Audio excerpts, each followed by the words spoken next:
Bom, vamos começar. Então, eu sou a professora Socorro Nunes. Enquanto eu estou falando, muita gente vai entrar, né? Então, vai ficar uma fala meio assim. Eu estou coordenando toda a parte aqui da reunião. Vamos isso a nossa mesa que trata dos letramentos acadêmicos e das práticas de iniciação científica e de extensão na formação de pesquisadores. Vocês sabem, né, são práticas que se realizam principalmente no ensino de graduação, né, práticas que dependem de financiamento público, ou seja, de bolsas, né? A maior parte das universidades públicas tem investido bastante nas práticas de iniciação científica e de extensão. É claro que vai haver oscilação, dependendo do governo, né, do que está no poder. Nesse momento, por exemplo, a gente está vendo um corte brutal de financiamento para os bolsistas de iniciação científica e de extensão, mas também acontece de nós termos, nas universidades, em geral, gente trabalhando com extensão e com iniciação científica sem bolsas, o que não é o ideal, evidentemente, né? Mas porque as pessoas que têm a oportunidade de participarem de algum projeto de iniciação científica ou de extensão, ainda que sem financiamento, é uma oportunidade grande valorização do seu currículo acadêmico, né? E de grandes aprendizagens. E dentre esse conjunto de aprendizagens que se realizam no âmbito da graduação, nós recortamos para tratar nessa mesa justamente o tema dos letramentos acadêmicos. Evidentemente que, como vocês vão observar na exposição dos nossos convidados da mesa de hoje, o letramento acadêmico ou os letramentos acadêmicos, eles não se constroem apenas no contexto da iniciação científica nem da extensão, mas são duas experiências importantes, porque normalmente quem vai atrás de um projeto de iniciação científica ou mesmo de extensão está visando um investimento mais robusto na carreira acadêmica.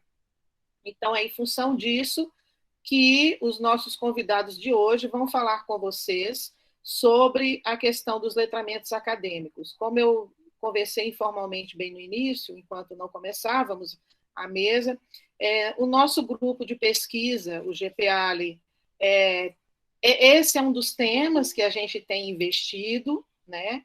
Não com a mesma ênfase que a gente investe no tema da alfabetização, que eu diria que é o carro-chefe do nosso programa de pesquisa, mas a gente começou trabalhando no tema dos letramentos acadêmicos, sobre a minha coordenação, justamente com um projeto de iniciação científica com um estudante angolano, há 10 anos atrás, na verdade, há 11 anos atrás. E aí fizemos um trabalho investigando as práticas de letramentos acadêmicos dos estrangeiros oriundos do continente africano, aqui na nossa universidade, e a partir daí, eu e o Nuno, né, o Nuno Barroso, que hoje já voltou para Angola, claro, que era do curso de psicologia, curioso isso também, ele tinha muito interesse na questão da psicologia, então ele me procurou e eu topei fazer um trabalho com ele e definimos que íamos investigar isso. Esse artigo está publicado. E aí depois, com a volta, nós voltamos a esse tema. Sim, o artigo depois eu posso disponibilizar o link aqui, mas também posso colocar o link lá no nosso grupo do Facebook, nas nossas redes sociais, tá bom? Para os textos. Aliás, a gente havia prometido isso, né? Que ia colocar nossos textos que são referências. E aí o que acontece? Trabalhamos com esse tema naquela época e voltamos a ele, né, com a pesquisa de Paula, né, que é uma das nossas convidadas hoje, Paula Santos, Paula Gomides, o nome dela é muito grande, daqui a pouco eu vou apresentá-la. Paula topou esse projeto, ela entrou no mestrado comigo há quantos anos, Paula? Deve ter já uns 4. Eu não sou boa de datas, mas Não, foi Paula 2017. terminou o mestrado comigo e hoje ela estudando esse tema, né? E hoje ela está na UFMG fazendo um doutorado também com foco nesse tema, de alguma forma, né? Então, a gente vem investindo. A Graziele, que daqui a pouco eu apresento bem, também trabalhou comigo na iniciação científica esse tema. Então, eu quero dizer que esse é um tema importante, né? Que nos coloca olhando para o ensino superior e não só para a educação básica, né? A partir desse interesse no ensino superior, do ponto de vista do que acontece lá com a cultura escrita, que eu acabei trabalhando com um viés muito claro hoje, é um programa de pesquisa claro, que é o da internacionalização da universidade. Então, a gente trabalha articulando os dois temas, né? O tema dos letramentos acadêmicos com o tema da internacionalização. Porém, hoje nós vamos falar do tema dos letramentos acadêmicos, né? Estamos com vários artigos no Prelo para sair, que tangencia essas questões todas. Espero que saiam e a gente possa divulgar para vocês e vocês possam ler e nos dar um retorno. Bom, sem mais delongas, vamos começar a nossa mesa com os nossos 3 convidados. Nosso interesse, como eu disse há pouco, foi colocar como protagonistas das falas de hoje os sujeitos que passam pelo processo ou que estão passando pelo processo de se letrar academicamente, porque, por mais que eu possa falar desse tema como pesquisadora, o lugar não é o mesmo. Então, nós consideramos que essa mesa tem um grande valor, porque vocês vão ter contato com as experiências de pessoas que estão em plena formação acadêmica, provavelmente vivenciando coisas muito semelhantes a que muitos de vocês vivenciaram ou estão vivenciando, né, no processo de formação de vocês. Portanto, vamos começar a mesa com a primeira a falar, que é a Paula Gomides, dos Santos. Ela é mestre em educação pela UFSJ, aqui no nosso programa de pós-graduação em educação, sob a minha orientação. Ela hoje trabalha no programa de... trabalho, né? Pesquisa é trabalho. Então, trabalha no programa de pós-graduação da UFMG como doutoranda, já está no 2º ano, né? E, além de tudo, a Paula, que é originária da área de ciências contábeis, para vocês terem uma ideia da carreira, né, que ela está construindo, é interessante isso, né? A educação é bastante aberta e até generosa, eu diria, né? A Paula hoje está fazendo curso de pedagogia bilíngue, português-libras, né, no Instituto Nacional de Educação de Surdos, né? Então, a Paula está fazendo um doutorado em educação e, ao mesmo tempo, ela está também se tornando pedagoga, porque ela já percebeu que a pedagogia é importante na carreira dela. Então, eu agradeço muitíssimo, Paula, pela sua disposição em colaborar conosco, contando não só as suas reflexões teórico-metodológicas, né, sobre a área dos letramentos acadêmicos, quanto também a sua própria experiência, né, com a especificidade, as particularidades e singularidades da sua carreira, compartilhando conosco essa experiência, para que a gente possa, ao final da mesa, fazer um bom debate com vocês, tá bom? Obrigada, Paula.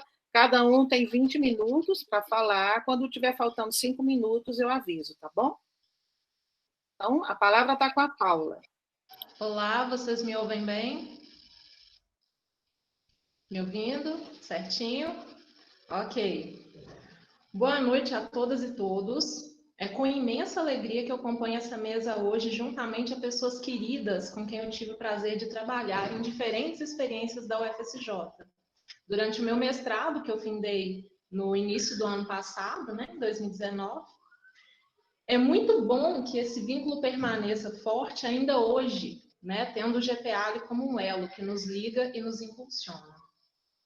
Essa é a terceira mesa do terceiro ciclo de debates do GPALI, um evento que tem discutido diferentes faces da nossa educação, sobretudo nesse contexto da pandemia. E é por causa da diversidade de temas com os quais o GPALI trabalha que o ciclo está tão diverso, o que nos possibilita tratar nessa mesa sobre temas pertinentes à educação superior. né? Bom, em minha pesquisa de mestrado, eu trabalhei com a perspectiva dos letramentos acadêmicos, que têm buscado esclarecimentos acerca de como as instituições de ensino superior entendem, avaliam, consideram ou desconsideram as produções de seus estudantes. Então, em um momento de expansão do acesso universitário, os pesquisadores Mary Lea e Brian Street, em 1998, evidenciam dois modelos típicos e muitas vezes concomitantes em duas universidades do Reino Unido. O modelo de habilidades, que entende que a escrita, uma vez aprendida, é transferida a qualquer contexto, e o modelo de socialização, que tende a reforçar que o aluno se socialize com quem já sabe ou que veja como se faz para que possa fazer. Marildes Marinho, em 2010, ela é uma professora da UFMG, infelizmente já falecida. Ela apresenta um exemplo excelente acerca das formas como o modelo de habilidades funciona. Basta pensarmos na prova do Enem. Vamos lá.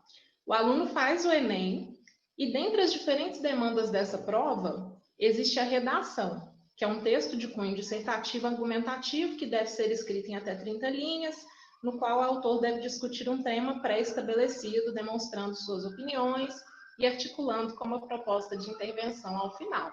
Ok? Enem. Para professores de instituições que têm um entendimento voltado para o modelo de habilidades, basta que o aluno tenha obtido uma boa nota no Enem.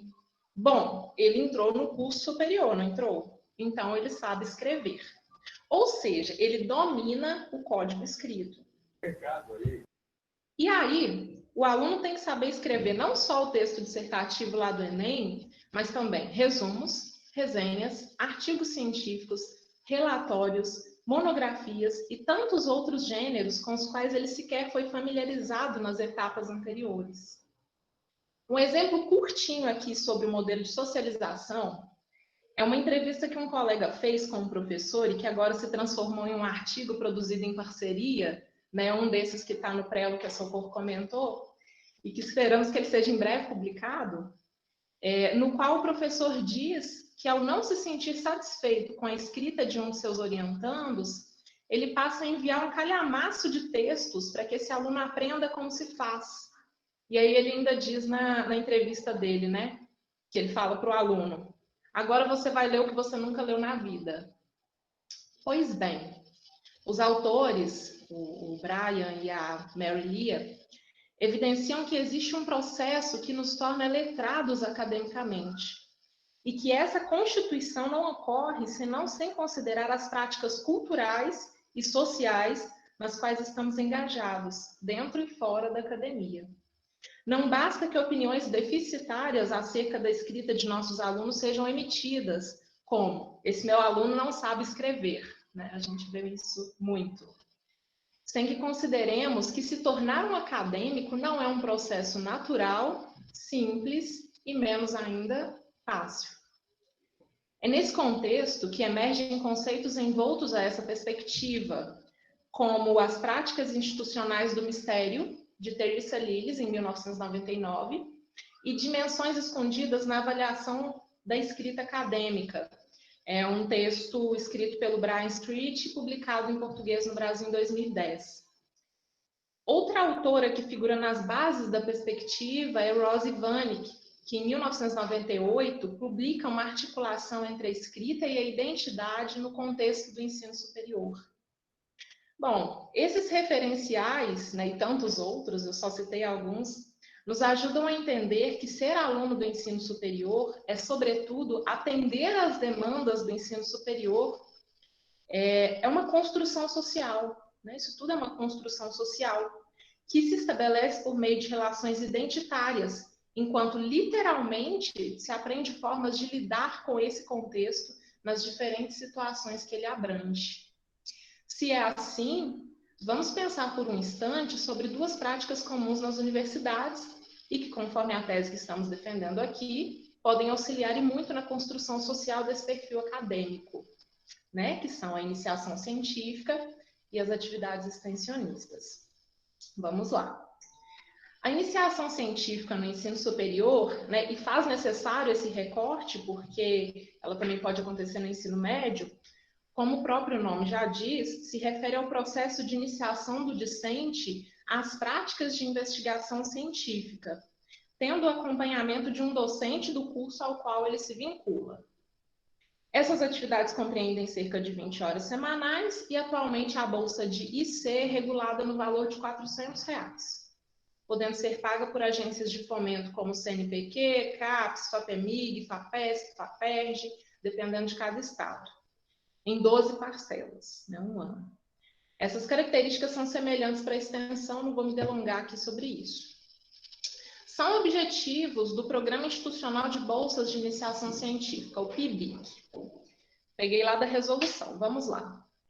Despertar vocação científica e incentivar novos talentos entre estudantes de graduação, contribuir para reduzir o tempo médio de titulação de mestres e doutores, contribuir para a formação científica de recursos humanos que se dedicarão a qualquer atividade profissional, estimular uma maior articulação entre a graduação e pós-graduação, contribuir para a formação de recursos humanos para a pesquisa, contribuir para reduzir o tempo médio de permanência dos alunos na pós-graduação, estimular pesquisadores produtivos a envolverem alunos da graduação nas atividades científica, tecnológica e artístico-cultural, proporcionar ao bolsista orientado por pesquisador qualificado a aprendizagem de técnicas e métodos de pesquisa, bem como estimular o desenvolvimento do pensar cientificamente e da criatividade decorrentes das condições criadas pelo confronto direto com os problemas de pesquisa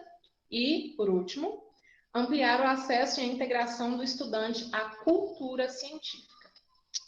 Temos aí nessa citação diversos termos que nos remetem à construção de um perfil acadêmico científico nos estudantes que participam das práticas de IC, tais como despertar vocação científica, desenvolvimento do pensar cientificamente ou integração do estudante à cultura científica. Todos esses termos nos levam a um direcionamento, culminando inclusive na continuidade dos estudos desses pesquisadores, figurando nos programas de mestrado e doutorado posteriormente, né? Um dos objetivos é até diminuir o tempo de formação, né? Mestrado e doutorado. Será que minha teoria está correta? Quantos de vocês participaram de atividades de IC e adentraram no mestrado? Se não for verdade, pelo menos existe a intenção, né? Ambas as experiências, IC e extensão, requerem relatórios ou artigos finais em formatos que deverão respeitar as normas da ABNT, mas não apenas essas. Esses gêneros escritos serão, ao mesmo tempo, uma forma de documentação de uma prática que, de alguma forma, ratifica o trabalho realizado por orientador e orientado, além de representar um exercício de escrita acadêmica que comunica, expondo uma prática realizada. E esse conjunto, a forma de escrita, a metodologia com a qual se organizou a prática, os locais ou ambientes nos quais a prática será comunicada, dão a esses textos o teor acadêmico que não é aprendido senão durante a realização do trabalho, na cooperação entre os agentes, orientador e orientado. Em muitos casos, infelizmente, o orientador figura de uma forma pouco colaborativa, restando ao orientado a difícil missão de produzir um gênero que ele pouco conhece, carregando sozinho a expectativa de desenvolvimento desse perfil pesquisador. Não podemos jamais nos esquecer que a mediação do orientador nesse processo é fundamental.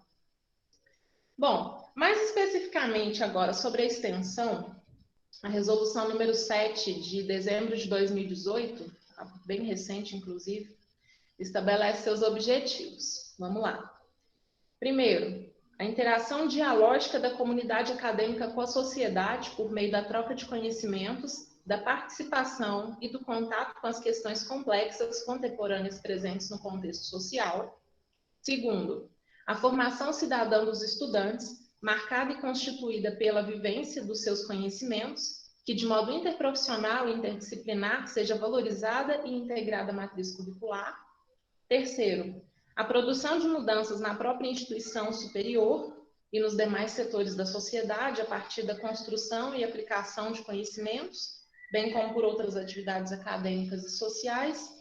E quarto e último, a articulação entre ensino, extensão e pesquisa, ancorada em processo pedagógico único, interdisciplinar, político, educacional, cultural, científico e tecnológico. Só para vocês terem uma ideia do potencial do impacto da extensão, eu vou apresentar alguns exemplos numéricos da Universidade Federal de São João del Rei, que é onde eu terminei o meu mestrado. Em 2018, foram 81 projetos de extensão com bolsa, esses só os com bolsa. Nesses 81 projetos, 190 docentes estiveram envolvidos, 381 alunos e cerca de 58 mil pessoas foram atendidas por esses projetos de extensão com bolsa. Só que esse número ele representou uma queda frente a 134 mil pessoas atingidas em 2017, né? Mesmo a gente pensando que esses 58 mil já é um número grande, né? Na hora que eu vi, eu pensei que fosse. Já representou uma queda, porque em 2017 esse número foi bem maior, né? Esses dados são estimados no site da universidade, lá da UFSJ. Bom, como vocês podem imaginar, a extensão não aparece nos documentos oficiais de uma forma tão enviesada com a pesquisa, com base na formação de um comportamento pesquisador e científico, mas sim se volta a uma integração com a sociedade. E isso não é problema nenhum. Apesar disso, em nada o seu potencial na formação de pesquisadores deve ser diminuído. A própria requisição de uma produção final em formato de artigo contradiz essa tendência, que pode, de forma injusta, inclusive, reduzir a importância da extensão no interior da universidade, né? Tirar esse viés acadêmico-científico da extensão. A seguir, temos as diretrizes gerais para a escrita de um artigo de finalização, que deve ser entregue junto a um relato de experiência, quando da finalização da atividade de extensão. Isso também é assim, tá, gente? Tem a definição aqui, que diz que é um texto produzido a partir de estudo/pesquisa e revisões bibliográficas, apresenta e discute ideias, métodos, técnicas, processos e resultados, articulando-se com o projeto/programa de extensão desenvolvido. Essa é a definição. Ele deverá conter título, autoria, resumo de 100 a 200 palavras, palavras-chave até 4, introdução, metodologia, desenvolvimento, resultados, discussão, conclusão. Já deu para vocês perceberem qual é o restante do texto, né? Aquele enviesamento com as regras da ABNT somente, né? Fonte Arial 12, espaçamento 1,5. Eu não vou ficar me delongando aqui nessas regras. Bom, essas são as regras para a escrita de artigo para extensão. Isso eu peguei lá no site da UFSJ, mas poderia ter sido qualquer outra universidade, isso é padrão. Pergunto, senhoras e senhores, é possível escrever um artigo apenas com esses elementos? Título, tamanho de fonte, né? Ok. Quantas informações estão suprimidas nesses dizeres que são tão padronizados e sucintos? Aí eu retomo aquele texto lá que eu falei que o Brian Street publicou aqui no Brasil em 2010. Lá nesse texto ele fala justamente das dimensões escondidas nessas regras pré-estabelecidas para a escrita de artigos acadêmicos. Nós sabemos que não basta seguir a paginação ou o tamanho da letra para que um artigo seja aprovado em periódicos ou eventos científicos. Só para exemplificar algumas das dimensões apontadas por esse autor, eu gostaria de citar, por exemplo, qual a expectativa gerada a partir do próprio gênero escrito, as possíveis contribuições que o trabalho apresenta, a voz do autor e como ela aparece no texto, qual ou quais os pontos de vista defendidos pelo autor, as marcas linguísticas, o que diz, como diz, enfim. Diversos são os aspectos subjetivos que escapam às famosas listas de conteúdo, como a que eu apresentei aqui para vocês.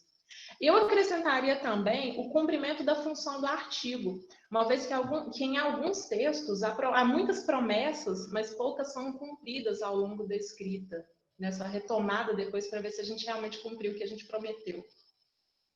Outra contribuição muito importante desse texto do Brian é a valorização do feedback, fator que também, em alguns casos, acaba sendo deixado de lado, não apenas por professores nas produções dos alunos, mas também nas revisões por pares, nos periódicos aos quais submetemos nossas pesquisas. Essa prática descrita por Brian levou em consideração a leitura compartilhada em sala de aula e me faz defender a socialização das pesquisas.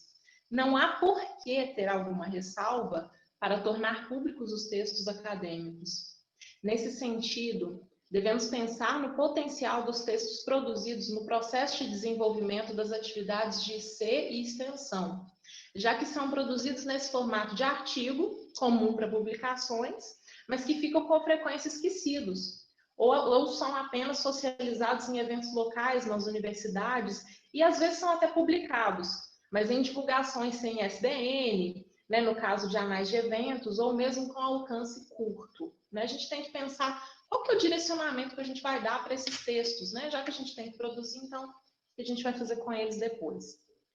Além de promover notoriedade dessas práticas, tornando-as mais conhecidas e passíveis até de réplica em outros contextos, podemos ainda atender a outras demandas quanto à quantidade de publicações e participações em eventos, algo que também pode representar a diferença entre adentrar em um programa de pós-graduação para o aluno participante de um processo de seleção desse tipo.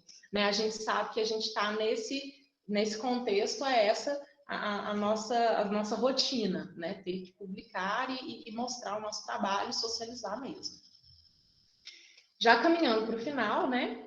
Eu gostaria ainda de falar sobre outras dificuldades, né? Que a gente vê tantas outras, né? Como a desvalorização de algumas áreas do conhecimento em detrimento de outras, algo que tem ficado mais evidente nesse governo, com as áreas prioritárias definidas pela portaria do Ministério da Ciência, Tecnologia e Inovações, a portaria 1122, de 19/3/2020, que define as áreas de humanidades e ciências sociais, em sua mais recente chamada de 26 mil bolsas, como conteúdos transversais, ficando, ao meu ver, à margem dos projetos, né? A gente está perdendo espaço, infelizmente.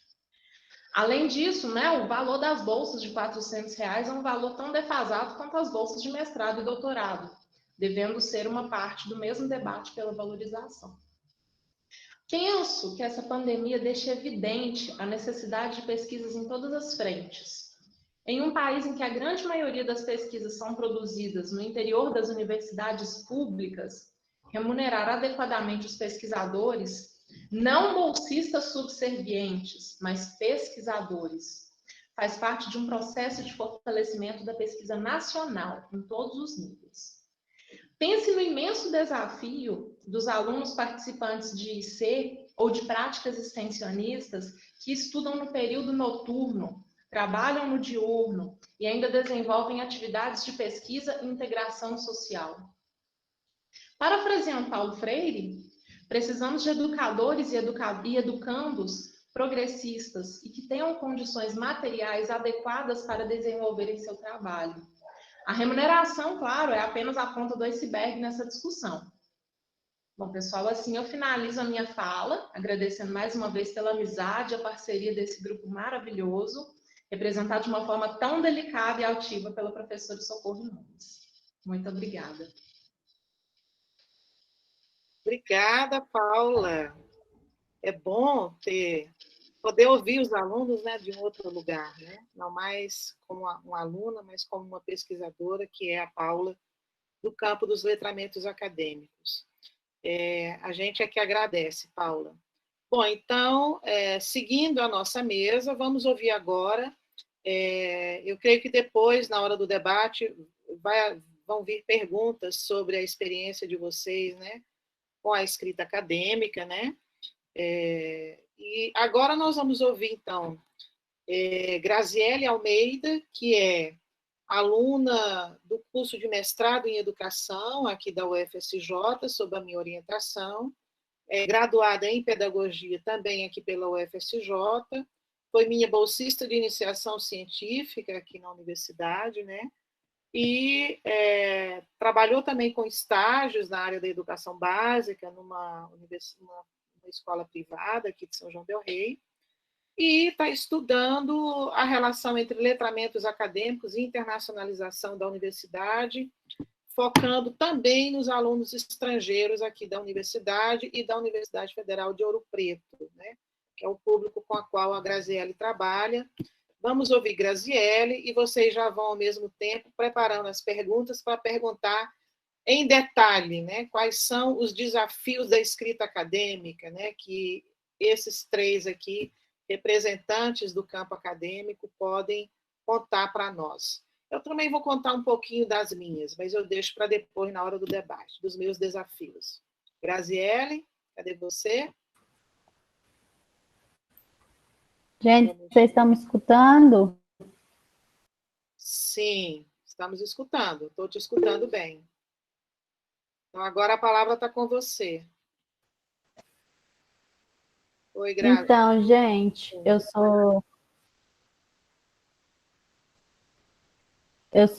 agora deu. Eu sou aluna, né, do programa de mestrado, como a Socorro disse, e eu tive um percurso em relação à construção dos letramentos acadêmicos muito curioso. E eu digo que eu fui meio que influenciada nesse desejo de ser pesquisadora quando eu conheci Socorro, porque antes de ter a disciplina com ela na graduação em pedagogia, eu não me identificava com nenhum tema que a gente estava estudando, até o período, né, que eu cursei a disciplina com ela. E quando ela trouxe, né, os debates a respeito do letramento, né, da alfabetização, eu me identifiquei como uma futura pesquisadora nesse campo, nessas áreas que a Socorro trabalha. Então, ela, né, fez o processo seletivo para iniciação científica e eu quis participar e descobri um novo, né? Então, a gente começou a iniciação científica. Eu vou começar falando um pouquinho da minha trajetória na iniciação científica para falar da minha construção dos letramentos acadêmicos durante, né, e até agora. Então, a gente começou, né, a pesquisar sobre os letramentos dos estudantes estrangeiros, e a Paula também estava junto comigo, porque ao mesmo tempo que eu estava fazendo iniciação científica, a Paula estava no 2º ano de mestrado dela, trabalhando com um tema parecido com o meu, né, muito parecido, né, mas ela estava trabalhando mais as estratégias dos estudantes estrangeiros. Eu busquei trabalhar sobre os letramentos acadêmicos dos estudantes estrangeiros, pensando também na perspectiva da identidade, que foi uma coisa que eu descobri durante, né? Até a Socorro vai até falar que a gente descobriu isso durante a iniciação científica, que o projeto de iniciação científica, ele mudou, porque foi um desejo meu de querer descobrir sobre a identidade nesse processo das práticas de letramentos acadêmicos. Então, durante a iniciação científica, eu me vi descobrindo conhecimentos, construindo conhecimentos e me sentindo parte daquilo, me identificando com o campo acadêmico, me identificando com as práticas, né, de escrita, de leitura. Eu sentia que eu tinha uma certa autonomia intelectual de buscar ir além da sala de aula, de buscar textos, conhecimentos que eram do meu interesse, né, na temática da iniciação científica, que não acontece muito, por exemplo, na graduação, quando você não tem acesso a uma prática diferente, que no caso a extensão, a iniciação científica, ela oferece para a gente.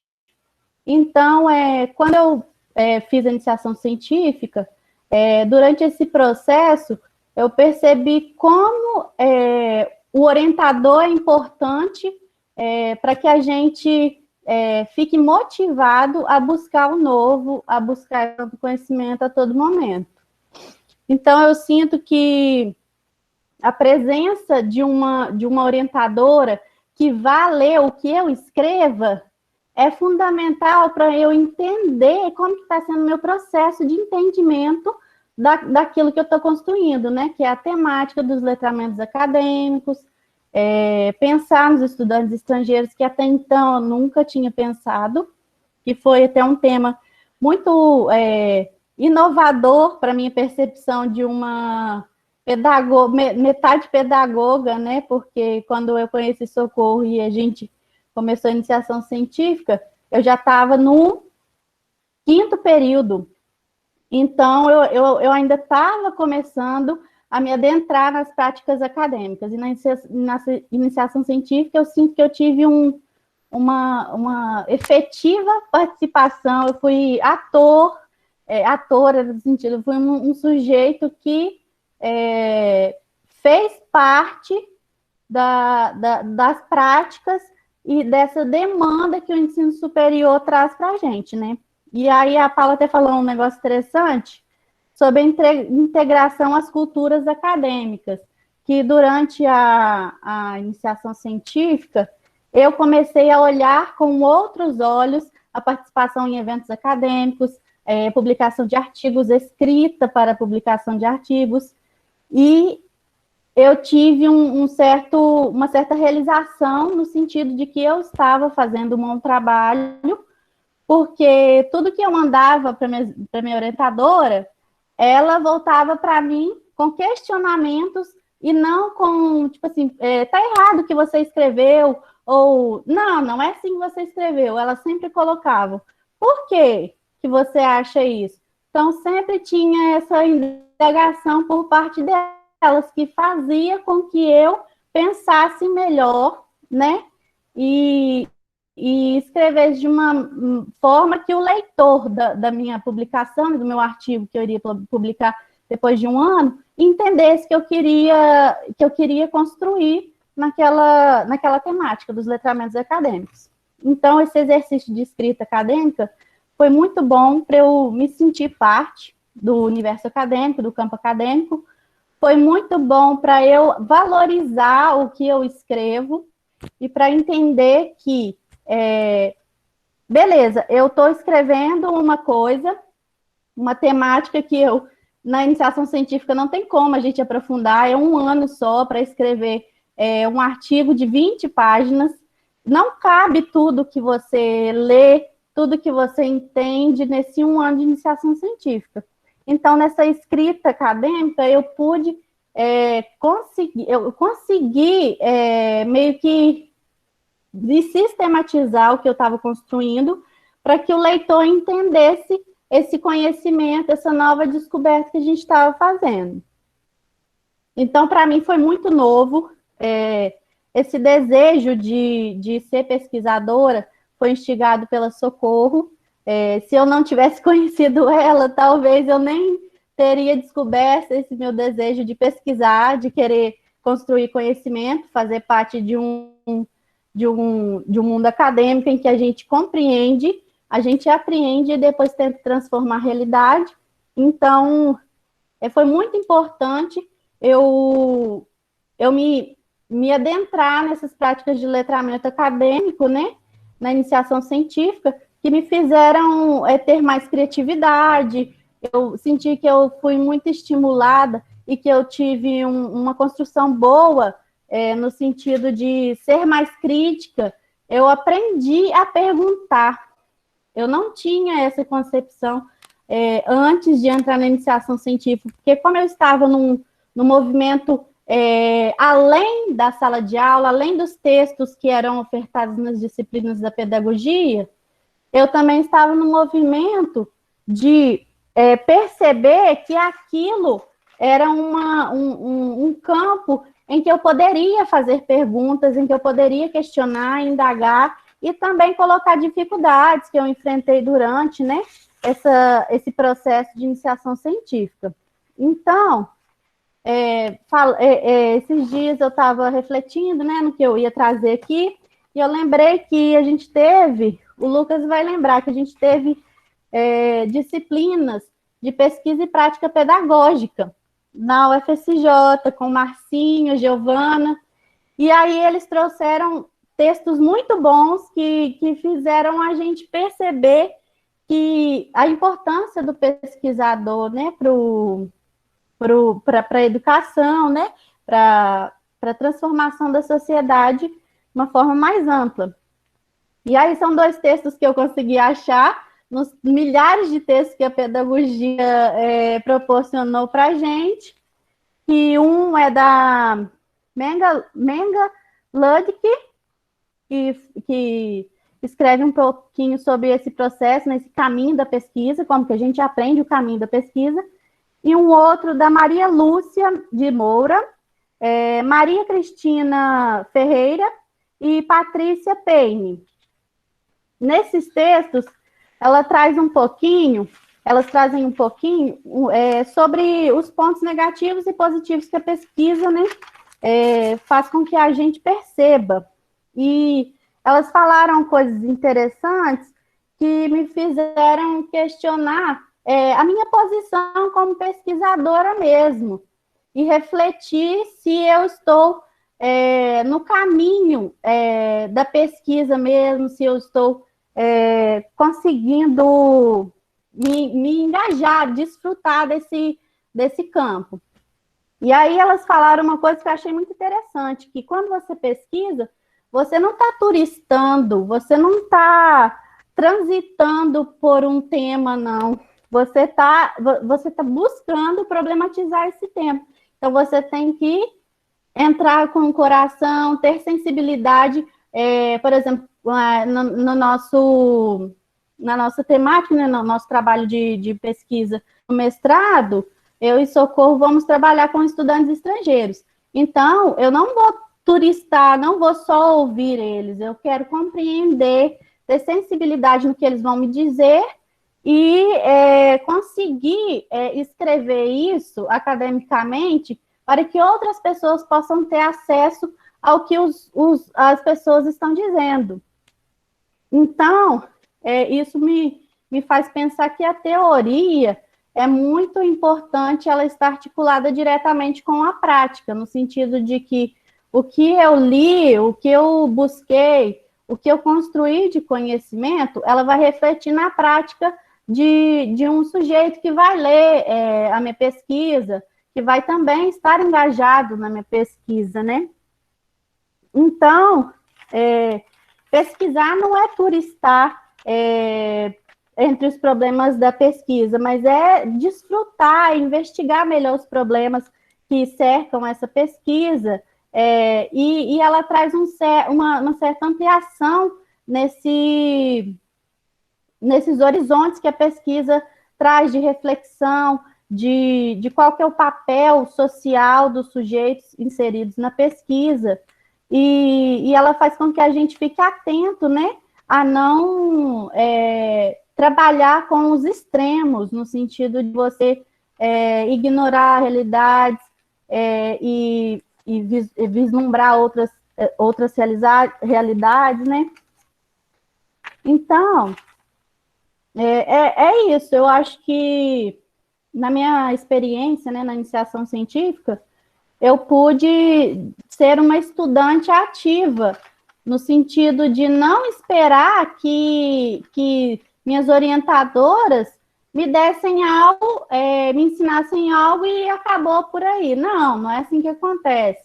Eu tive uma autonomia intelectual para entender que pesquisar não deve acontecer de uma forma passiva. Deve acontecer quando você tem sensibilidade àquilo, quando você sente que você é importante para que a pesquisa aconteça.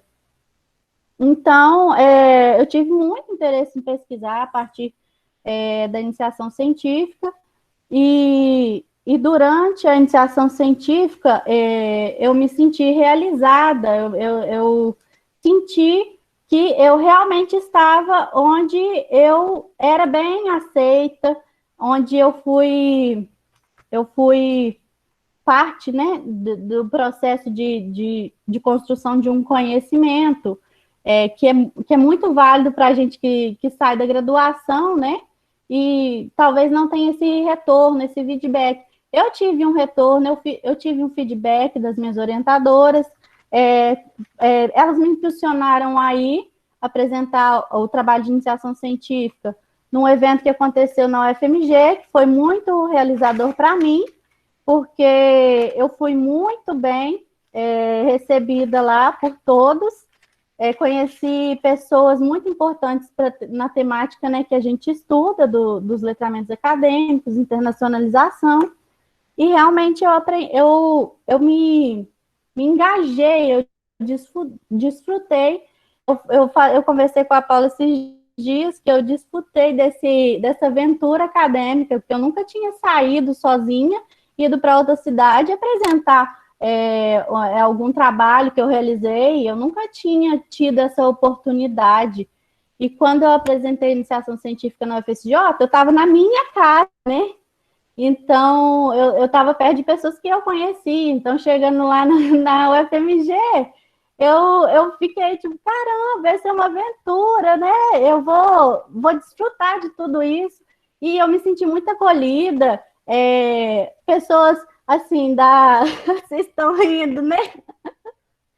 Pessoas da temática importantes, né? Que palestraram lá, assistiram à comunicação oral que eu fiz, para pesquisa de iniciação científica. Paula estava junto comigo, e eu fiquei muito, muito feliz. E aí eu tentei mestrado, falei, nossa, se for sempre assim, igual eu tive na UFMG, eu quero para sempre a carreira acadêmica. Então, a partir da iniciação científica, dessa aventura de ter ido para a UFMG apresentar um trabalho onde eu não conhecia ninguém, foi muito bom para que eu entrasse no processo seletivo do mestrado e me engajasse na pesquisa, e me envolver e dedicar o meu tempo à carreira acadêmica e fazer parte dessa compreensão, dessa transformação da realidade. Pensando na temática aqui da transformação, né, dos processos de internacionalização da UFSJ, da UFOP, pensando também no que os estudantes estrangeiros têm a dizer sobre esses processos, se esses processos estão sendo significativos para eles, e tentar ter um contato mais aprofundado, porque na iniciação científica, realmente, não dá para você aprofundar na temática, é um ano só. Então, agora no mestrado, como eu já tive experiência de um ano nessa temática, agora no mestrado eu acredito que eu vou conseguir aprofundar, me dedicar ao máximo, porque na época eu também estava estagiando, né, da iniciação científica, e agora não, agora eu decidi encarar essa carreira acadêmica, porque eu me sinto bem, eu me sinto realizada, parte desse movimento de pesquisar, de construir conhecimento, de transformar a sociedade. Quando a gente é nova assim, no ramo, né, a gente quer transformar tudo, quer fazer com que tudo mude, né, para melhor, todas as vozes sejam ouvidas. Eu sei que é difícil, mas eu estou empolgada, mesmo com essa pandemia, e as aulas do mestrado não estão acontecendo. Eu acredito que serve de exemplo, né? Para a gente aprender que a gente tem que se lidar. Uma coisa que eu não gostava era de ler em PDF. Agora, como eu não tenho acesso ao Xerox da UFSJ, eu estou lendo em PDF. E aí eu me apropriei disso. Também é uma prática de letramento acadêmico que a gente reaprende nas necessidades. E aí, na pandemia, eu comecei a perceber que agora é PDF. Não tem como eu imprimir textos mais, não.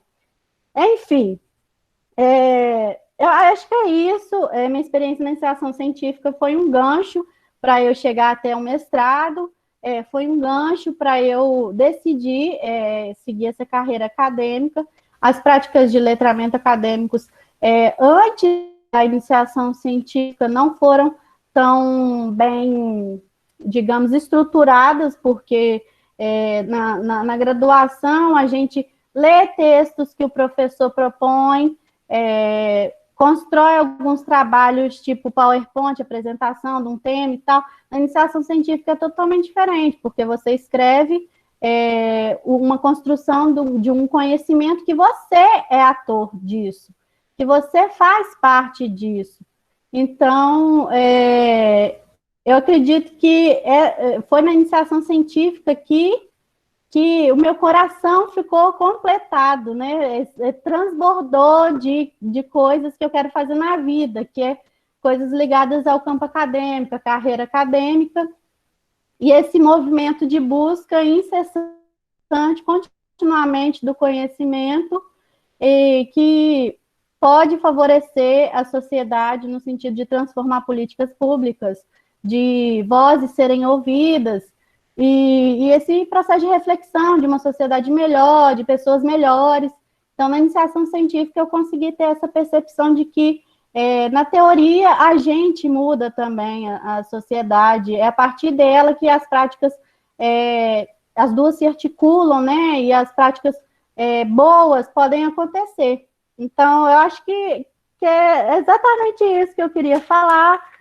Esses 2 textos a gente vai postar, né, Paula? A gente vai postar as referências dos textos que a gente citou, porque são muito bons, são textos bem curtinhos, mas que fazem muita diferença quando a gente quer conhecer mais esse campo da pesquisa e essa carreira acadêmica, né? Ser pesquisador. Então, é isso. Obrigada, Graziele. Nossa, como é bonitinho a gente ver, né, a juventude, né, assumindo-se como pesquisadora dentro da universidade, aproveitando bem as oportunidades. Eu fico bastante feliz. Nós vamos ouvir o Lucas daqui a pouquinho, mas e vou poder falar um pouquinho talvez depois para dizer para vocês que isso tudo só acontece porque é o resultado de um trabalho de grupo. Eu não acredito no trabalho individual na universidade, isso é uma filosofia de trabalho e é também uma prática, né?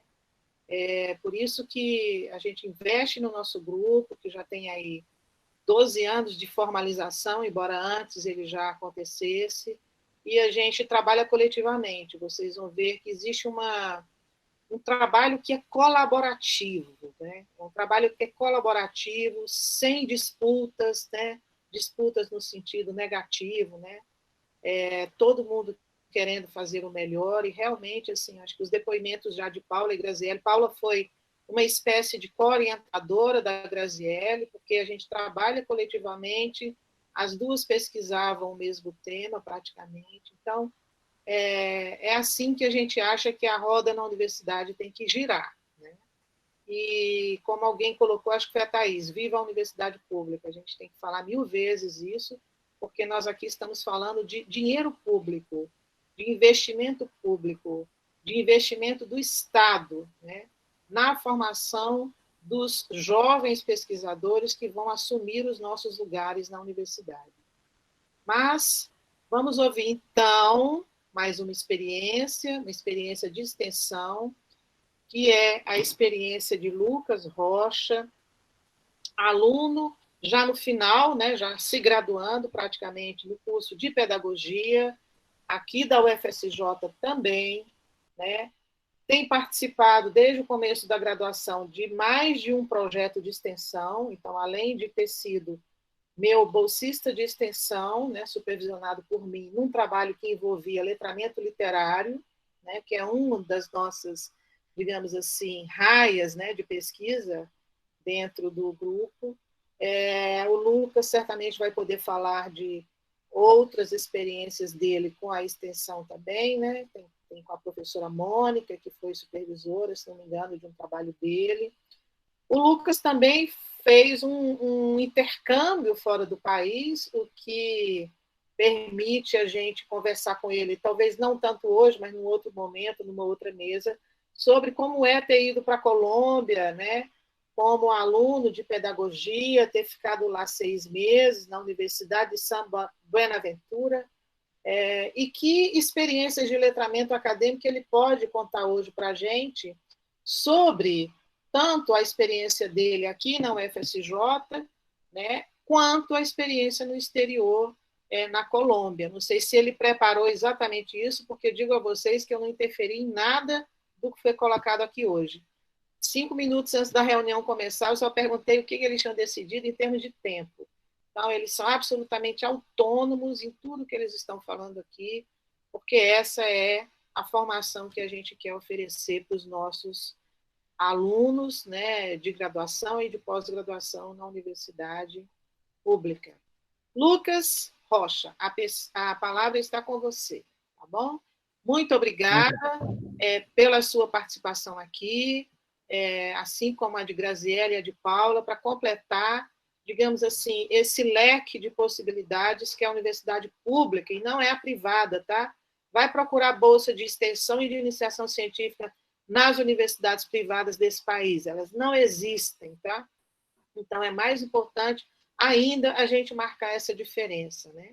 De que é a universidade pública que tem garantido a formação dos pesquisadores e da pesquisa no país. Então, agora nós vamos ouvir Lucas falar de um braço da universidade para completar o tripé, né?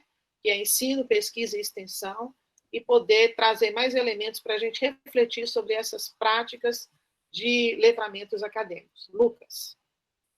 Bom, boa noite a todas e a todos. É um prazer estar aqui. Eu que agradeço a professora Socorro pela oportunidade. É talvez a primeira vez durante a minha trajetória acadêmica em que eu vejo um estudante de graduação, né, numa mesa com professora, com aluna de doutorado, com mestranda, e eu acho que essa é uma mistura muito gostosa que a gente está tendo a oportunidade de fazer aqui hoje. Então eu agradeço a GPARE, na pessoa da professora Socorro, a Grazi, minha amiga, Graziele, que eu chamo de Grazi, minha amiga de graduação, 4 anos, uma parceirona que eu amo. E a Paula também foi estagiária, eu conheci ela através do mestrado, do programa de mestrado aqui da universidade. Então, a universidade pública, ela representa esse sonho, eu fiquei muito emocionado com a fala da Grazi, ela representa esse sonho, né, de realização na vida de muitas pessoas, não foi diferente comigo, mas ela possibilita também trocas muito grandes, né, e de parcerias muito grandes, né, como eu tive a oportunidade de estabelecer com vocês. Então, gente, quero começar dizendo que eu vou falar de um lugar de graduando, eu estou há 5 anos na graduação, é um tempo maior devido ao intercâmbio, e que a professora Socorro citou, e quero dizer deste lugar com muita alegria, né? E um dizer problematizante, né? Não quero trazer respostas, eu quero trazer perguntas de acordo com o que eu vivenciei, de acordo com a minha trajetória, e dizer que esse lugar ele não é mais importante do que outros lugares dentro da universidade, o lugar da extensão, né, e da graduação, ele não é mais importante, mas ele também não é menos importante que os outros lugares. Então, é muito gratificante e muito bonito que eu possa estar aqui falando. Muito obrigado, né? Eu sou estudante de um curso de licenciatura, né? A pedagogia é uma licenciatura, e aí eu estou me formando professor, pedagogo, professor, e aí eu fico pensando, tenho como referencial teórico principal o Freire, o Paulo Freire, e aí eu fico pensando na dicotomização que o Freire problematiza com relação ao professor pesquisador, né? Na luz freiriana, e eu acho que não é essa dicotomização que nós estamos propondo aqui, não, viu? Eu acho que todas as falas foram no sentido de que o professor, ele é também pesquisador, e isso deve ser reforçado, né? Isso deve ser cada vez mais empreendido, né? O professor pesquisador, mas o professor pesquisador que a pesquisa está entranhada na prática docente, né? Um professor que é pesquisador porque é professor. É isso que o Paulo Freire defende, é isso que eu tenho experienciado aqui na universidade. Então, por isso que eu não acredito nas práticas de extensão, de iniciação científica, de grupo de estudos, como práticas propedêuticas para nenhuma pós ou para nenhuma... Lógico que isso influencia, né? Tem o seu lugar e é muito importante, mas eu penso nessas experiências como experiências do agora, que estão me preparando também para a docência, né? Isso tudo faz parte da minha formação docente, e que bom seria se todos os estudantes de licenciatura tivessem a oportunidade de vivenciar, né, essas práticas. E aí o Freire nos diz lá, abrindo aspas, não há ensino sem pesquisa e pesquisa sem ensino. Fala-se hoje com insistência no professor pesquisador. No meu entender, o que há de pesquisador no professor não é uma qualidade ou uma forma de ser ou de atuar que se acrescenta à prática de ensinar. Faz parte da natureza da prática docente a indagação, a busca, a pesquisa. O que se precisa é que, em sua formação permanente, o professor se perceba e se assuma, porque professor, como Por que professor? Como pesquisador. Então, isso está lá em Pedagogia da Autonomia, o primeiro livrinho que eu li na graduação, e que me inspira para pensar esse lugar meu de graduando, este lugar de extensionista, né? Então, pensando nesses lugares, o primeiro lugar em que eu ocupei eu participei durante a minha graduação, até o momento, de 4 projetos de extensão.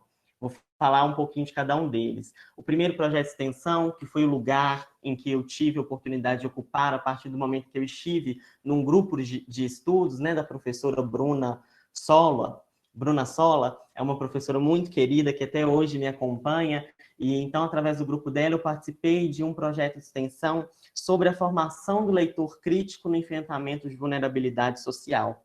E aí, esse projeto, eu era bolsista dele, e através dele eu tive a oportunidade de participar de mais de 6 eventos acadêmicos, dos quais eu posso citar aqui o 4º Seminário Internacional Diálogos com Paulo Freire, que aconteceu em Natal, primeira vez também que eu andei de avião, então foi também uma aventura para mim, Grazi. Então eu fui para Natal apresentar esse trabalho, conheci ex-alunas do projeto de alfabetização de Paulo Freire, aquele primeiro, né, do método, lá em Angicos, né? Participei também de uma apresentação em Recife, apresentei um pôster num evento da cátedra de Paulo Freire, participei na UFJF de um evento sobre sexualidade, em que eu apresentava a minha perspectiva com um olhar para essa prática de extensão que eu estava tendo na época. Participei também do ciclo de debates do GPALI, do primeiro ou segundo, se não me engano, mostrando, né, a prática também que envolvia a leitura com que eu estava trabalhando naquele momento. E, então, a partir destes eventos em que eu pude participar, eu produzi, né, resumos e artigos acadêmicos que eu tive que ser orientado, né, que foi lapidado, porque eu tive que aprender também, né, eu sou estudante de escola pública, então eu tive que aprender tudo isso, né, como a Paula nos disse.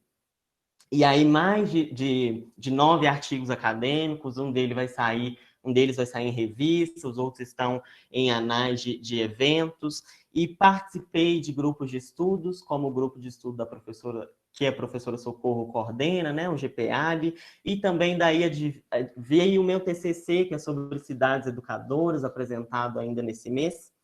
E essa extensão, ela me deu uma oportunidade muito legal, que foi me reunir com essa orientadora e com um grupo de voluntários semanalmente. Não era um trabalho que estava somente em minhas mãos como bolsista, tampouco somente nas mãos da minha orientadora, mas era um trabalho feito em comunhão, em partilha. E aí eu fico pensando que esse relacionamento que a Paula e que a Grazi tocaram entre orientador e orientando é muito importante, porque a gente precisa, né? Eu, como orientando, preciso desse olhar que a professora Socorro, por exemplo, sempre exemplificou para mim também, esse olhar sensível, um olhar que realmente busca uma comunhão no trabalho.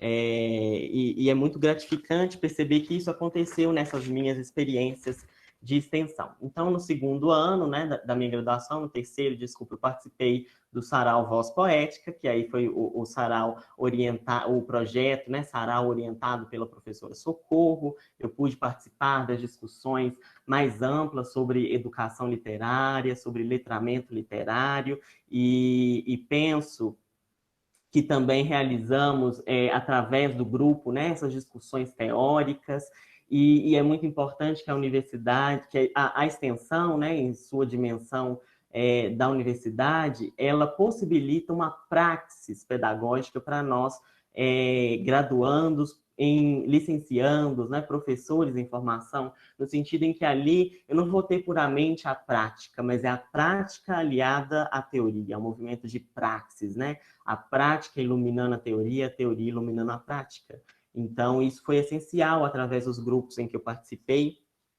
E aí, também pude fazer a disciplina de letramento literário na educação básica, o que aliou esse trabalho, alicerçou. Nós realizamos mais de 50 saraus literários em uma escola pública aqui da região de São João del Rei. Então, foi um trabalho em que eu aprendi, costumo dizer que eu aprendi muito mais a docência na extensão.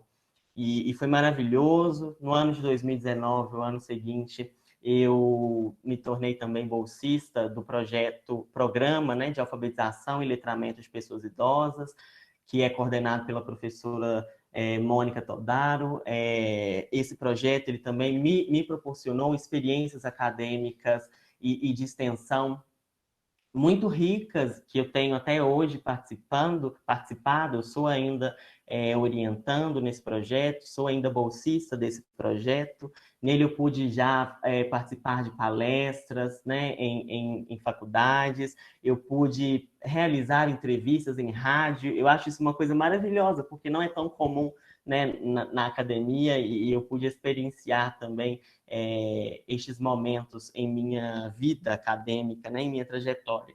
E, no entanto, refletindo sobre essas trajetórias, olhando sobre essas trajetórias, eu penso que a extensão universitária ela ainda tem alguns desafios para percorrer. E aí, não pensando somente a contexto, o FSJ, a Universidade Federal de São João del Rei, mas pensando a contexto nacional mesmo, né? E alguns desafios que precisam ser percorridos para proporcionar a democratização do acesso a esses ambientes, a essas dimensões de formação que são extremamente necessárias, né? Preciso que eu queria que todos os meus colegas de graduação tivessem acesso a uma extensão, tivessem acesso a uma iniciação científica, mas isso já começa, por exemplo, a ser dificultado a partir do momento em que são 20 horas e que nós temos que cumprir, né? E dentro dessas 20 horas, elas não condizem com a realidade de um estudante trabalhador, né? Com a realidade de um estudante, e digo isso do lugar próprio, porque eu sou esse estudante trabalhador também, né? Então, se você tem que ficar 20 horas, se você não tiver um professor muito generoso que perceba a necessidade, né, de uma flexibilização disso, você acaba ficando excluído, né? Apartado dessa possibilidade de fazer uma extensão, começando pelo número de horas que são exigidos, né? Além disso, como a Paula falou, o valor da remuneração, nesses tempos da remuneração da bolsa, né? Nesses tempos é até perigoso a gente tocar nesse assunto. Eu fico até um pouco receoso porque a gente já está perdendo o pouco que tem, né? Mas é preciso ser dito que este pouco não é pouco há pouco tempo. Este pouco é pouco há muito tempo. E isso raramente é discutido dentro da universidade, né? Então, se eu sou um estudante que precisa trabalhar para sobreviver, eu não posso gastar 20 horas da minha semana porque R$ 400 não me sustenta, né? Então, eu acho que isso precisa ser discutido porque tem relação com esse letramento acadêmico a partir do momento em que existe a necessidade de que eu tenha condições de estudar, né? Eu preciso ter condições. E além disso, falando agora das experiências em que eu tive propriamente feito parte, os professores, eles são sempre muito, muito atenciosos, né, na pedagogia, principalmente.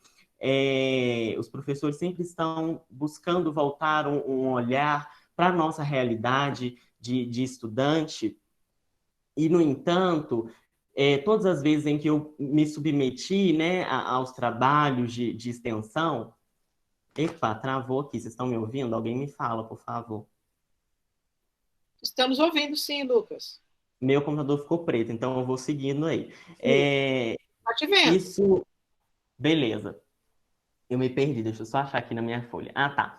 Nas vezes em que eu me submeti, né, a este trabalho de extensão, o professor, ele sempre está colocado no lugar de avaliador do estudante, né? No caso, meu avaliador como meu orientando, e isso é muito legal e é muito necessário. Mas nós, estudantes, nunca somos colocados no lugar também de co-avaliadores desses professores, né? Então, para nós, eu tenho muito interesse na área de avaliação educacional e me questiono no quanto que há de democracia nisso, né? Porque parte do pressuposto de que os professores vão ter sempre o bom senso de ter boas práticas. E eu conheço colegas, né? Tenho casos, já chegaram para mim, de que isso nem sempre ocorre, todo mundo aqui está dentro do universo acadêmico, a gente sabe disso. Então, eu acho que o estudante de extensão, ele precisa ser mais ouvido pelas próprias pró-reitorias de extensão, e eu estou falando isso defendendo a minha categoria de estudante de graduação, né? Defendendo esse ambiente em que eu tenho participado, em que eu tenho ocupado, e penso que a partir do momento em que só você é avaliado, em que você não avalia, isso cria uma relação que a Paula chamou aí, que muito me tocou esse termo, de subserviência, né? Porque a partir do momento em que o estudante não faz aquilo que eu quero, não, né, em que eu cesseio, que eu corto essa autonomia dele, e a partir do momento em que eu tenho a possibilidade, por exemplo, de desligá-lo do projeto de extensão, quando ele não cumpre o que eu quero, isso se torna uma relação de subserviência. E aí eu me preocupo muito, porque eu acho que quando a universidade possibilita isso, ela está reproduzindo uma lógica capitalista, uma lógica neoliberal, uma lógica de exclusão, que normalmente nós partimos do pressuposto de estarmos lutando contra. Né? Eu, pelo menos, estou me formando um pedagogo que quero ir contra isso, né? Que quero lutar para fazer do mundo um mundo mais justo, um mundo mais igual, um mundo mais dignamente humano de se viver, né? E aí, finalizando a minha fala, deixa eu só tomar uma água aqui, gente, que minha boca... Finalizando a minha fala, eu disse do meu referencial Paulo Freire, né? E aí eu quero trazer o Paulo Freire novamente. Depois disso eu vou ler um poema, tá, professora Socorro? Mas eu quero trazer o Paulo Freire novamente para a gente pensar naquele título, né, do texto dele, do livro dele, Comunicação ou Extensão, né? Quero pensar neste título, que já começa pelo título sendo uma provocação. O que nós queremos com as nossas práticas extensionistas? Queremos fazer um ato de estender algo a alguém, de levar algo em caráter de salvação para uma comunidade, de querer levar para essa comunidade algo que ela não tem, então melhorá-la? É essa a extensão que nós queremos fazer? Ou nós queremos fazer uma extensão que é uma extensão comunicação entre docentes, entre discentes, entre pesquisadores, né? Uma comunicação que busca um diálogo, né? Abrindo aspas, o Freire nos diz assim: parece-nos, entretanto, que a ação extensionista envolve, qualquer que seja o setor em que se realize, a necessidade que sentem aqueles que fazem de ir até a outra parte do mundo considerada inferior para a sua maneira normalizá-la, para fazê-la mais ou menos semelhante ao seu mundo. Nisso ele está criticando e problematizando o termo extensionista, tá? Não está dizendo que normalmente se é feito isso, porque eu acredito que as práticas, por exemplo, que eu falei aqui, não são práticas que se caracterizam como extensões assim, mas comunicação. E é o que ele vai dizer agora. Não lhe cabe, portanto, de uma perspectiva realmente humanista, estender suas técnicas extensionistas, entregá-las, prescrevê-las. Não lhe cabe persuadir nem fazer dos camponeses, que a gente poderia colocar dos participantes da extensão, o papel em branco para a sua propaganda. Como educador, o extensionista que busca comunicação se recusa à domesticação dos homens, mas sua tarefa corresponde ao conceito da comunicação, não a de extensão. Então é isso. A professora Socorro falou sobre a Colômbia. Na próxima banca eu vou estar contando um pouco sobre essa experiência também. Na próxima banca não, na próxima mesa. Vou estar contando um pouco também dessa experiência da Colômbia, mas quero dizer que lá eu vivenciei, né, a parceria público-privada. Minha universidade pública daqui me mandou para vivenciar uma universidade privada. E lá eu percebi o quanto a universidade pública mudou a minha vida, né? E percebi isso através da falta de grupos de pesquisa. Percebi isso através da falta de bolsas. Não há bolsas para estudantes, para professores que queiram se formar permanentemente através da extensão ou da iniciação científica. Então, eu percebi, vivenciando uma universidade privada, que a universidade pública realmente mudou a minha vida, né? Realmente deu um sentido para ela. E aí, essa universidade pública representa um sonho. E aí eu vou falar um poema da Elisa Lucinda, que me acompanha há muito tempo, desde o início dessa graduação, desde o início da vivência desse sonho, né, que é estar ocupando este lugar. A conta do sonho. Quanto custa um sonho? Alguma coisa, ele sempre custa. Muitas vezes, muitas coisas ele custa. Outras vezes, outros sonhos ele custa. Não importa. Não importa os percalços, os sacrifícios, os espinhosos enredos. Uma vez vivido, o sonho está sempre em ótimo preço. Muito obrigado. Boa noite. Que bonito. Obrigada, Lucas. Eu sabia que ia ser uma mesa muito emocionante, né? Por que é emocionante? Porque a gente está colocando no lugar, digamos assim, social, aqueles sujeitos que podem e devem ter voz no campo acadêmico, né? Não são só os professores, né? Os sujeitos que podem falar sobre a universidade. Muito ao contrário.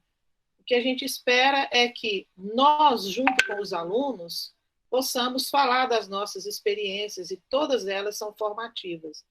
E as experiências que a gente ouviu aqui hoje são muito formativas, para além da discussão própria mesmo do letramento acadêmico, como vocês puderam perceber, né? Envolve formação cultural, né? Ampliação de horizontes em todos os sentidos, de expectativas, né? Quando o Lucas e a Graziele apontam as experiências de sair da própria cidade, de sair da própria universidade e poder estender a sua formação em outros ambientes, em outros espaços, né?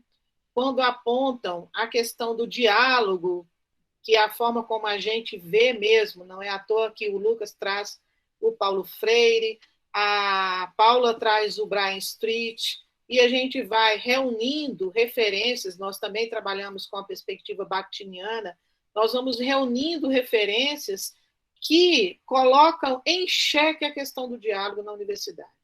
Em xeque por quê? Porque o diálogo é um processo construído. E nós partimos do pressuposto de que sem diálogo não há iniciação científica, não há extensão, não há formação para o letramento acadêmico. Então, na base desse processo, né, o que fica claro é que precisa ser um processo dialógico em que respostas, né, sobre o que se escreve precisam ser dadas, né?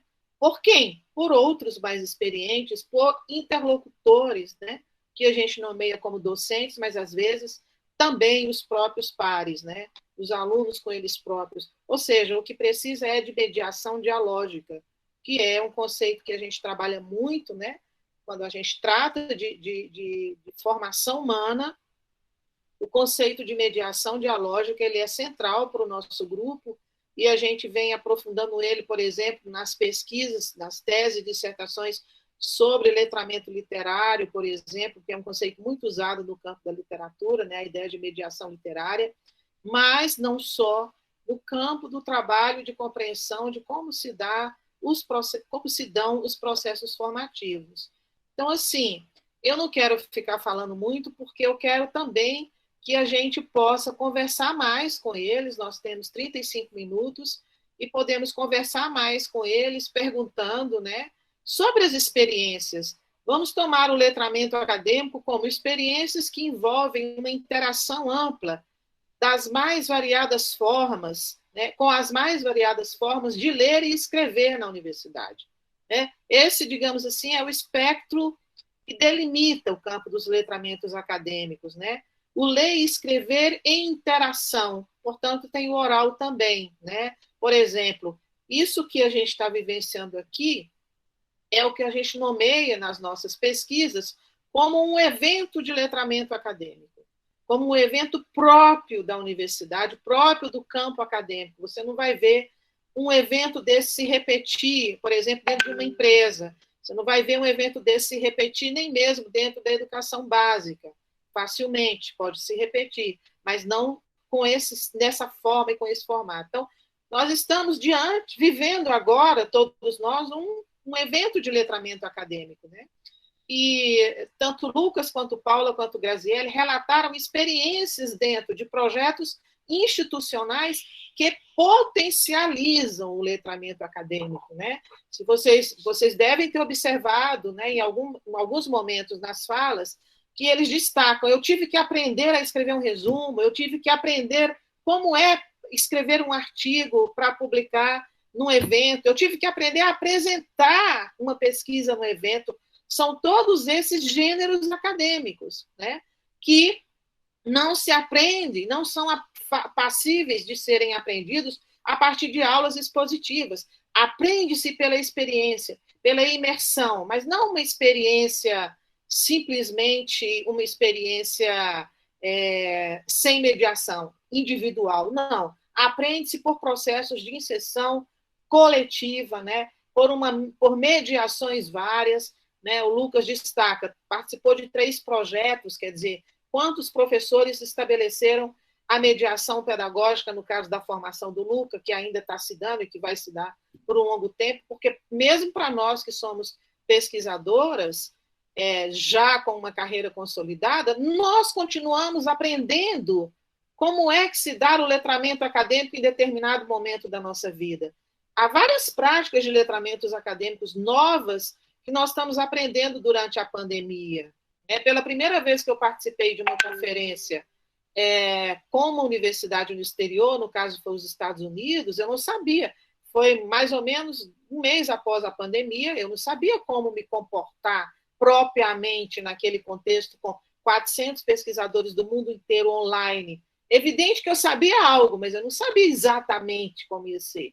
Portanto, depois de ter passado por essa experiência e tantas outras, vivenciando no dia a dia, né, porque a gente não parou de trabalhar, é importante reafirmar isso. Eu falo isso todos os dias, eu nunca trabalhei tanto e tenho certeza que todas as colegas das universidades, Janaína está aqui, eu estou olhando para ela, nós trabalhamos diariamente na universidade. A única coisa que está suspensa na universidade é o ensino.